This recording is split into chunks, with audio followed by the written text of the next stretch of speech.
I'm Antonio Mora. This is the newsandnews.com Day in Brief on Tuesday, March 26th at about 7:30 p.m.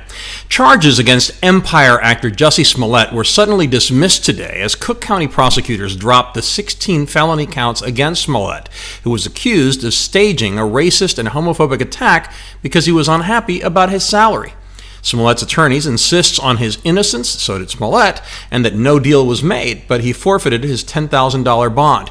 Prosecutors still say they believe he lied, that they did not exonerate him, and that they stand with Chicago police. But the department superintendent, Eddie Johnson, was clearly upset and said justice was not served. Chicago Mayor Rahm Emanuel slammed the decision as a whitewash of justice. Chicago is a second home to me, in many ways an undervalued gem of a city. But if you believe a report from the University of Illinois at Chicago, the Windy City is the country's most corrupt, and Illinois is the third most corrupt state. I'm not suggesting corruption was involved in today's decision, but when a city's mayor and top cop are so angry, it's got to make you wonder how the decision was made. The House failed to override President Trump's veto of the bill that would have overturned his declaration of an emergency along the border with Mexico.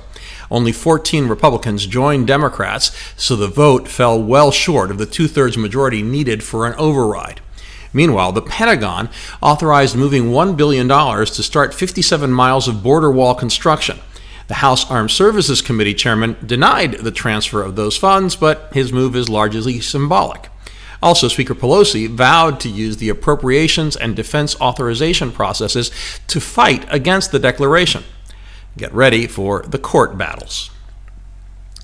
The ridiculous politicking in the nation's capital is on full display today in a Senate vote on the Green New Deal, a sweeping Democratic proposal for dealing with climate change that calls for extreme measures that would require a massive makeover of the U.S. economy and cost trillions.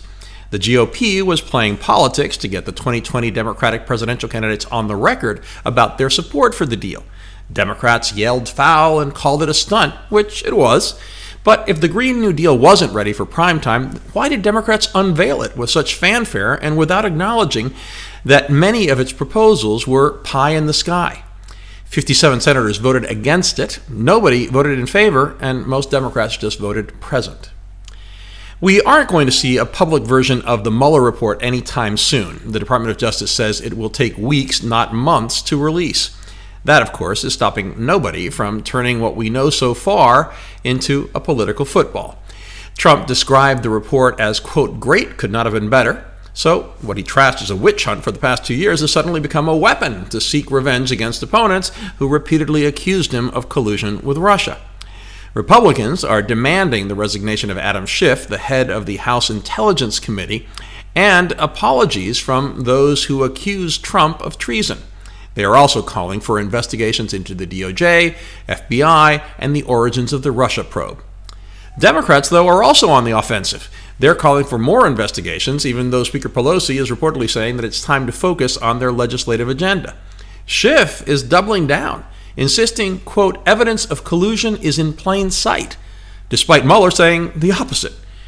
Former CIA Director John Brennan, one of Trump's harshest and vociferous critics, did not apologize, although he did admit that he may have had bad information. In a reversal from prior statements that part of Obamacare should survive, the Trump administration is asking the U.S. Court of Appeals for the Fifth Circuit in New Orleans to toss out the entire Affordable Care Act. DOJ attorneys argued that the court should uphold a lower court's ruling that Obamacare is unconstitutional.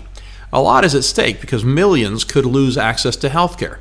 Despite the move, Trump claimed today that Republicans would be, quote, the party of health care. Former Stormy Daniels attorney Michael Avenatti was released on $300,000 bond Monday night after his arrest on federal charges in 2 states. He claimed he would be fully exonerated of accusations in New York that he attempted to extort Nike and of fraud charges in California.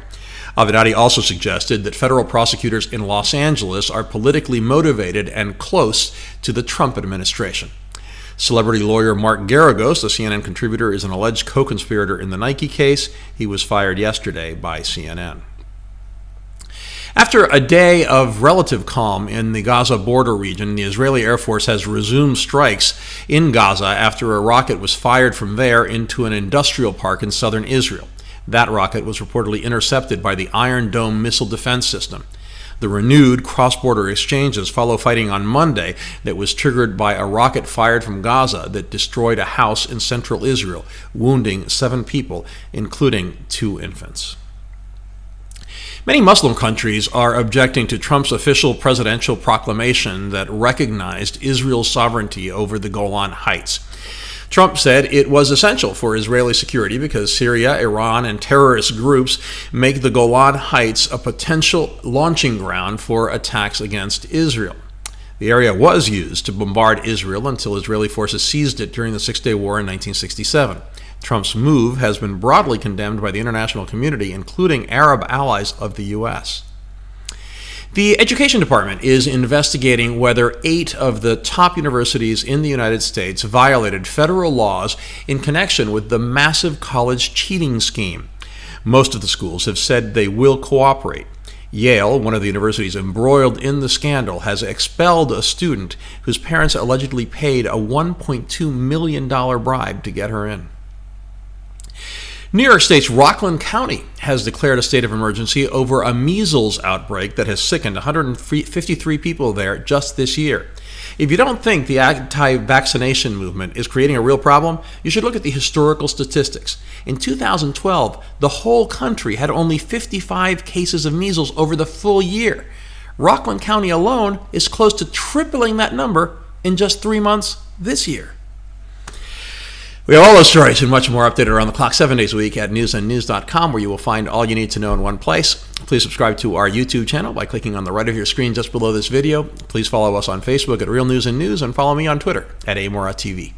I'll see you again tomorrow.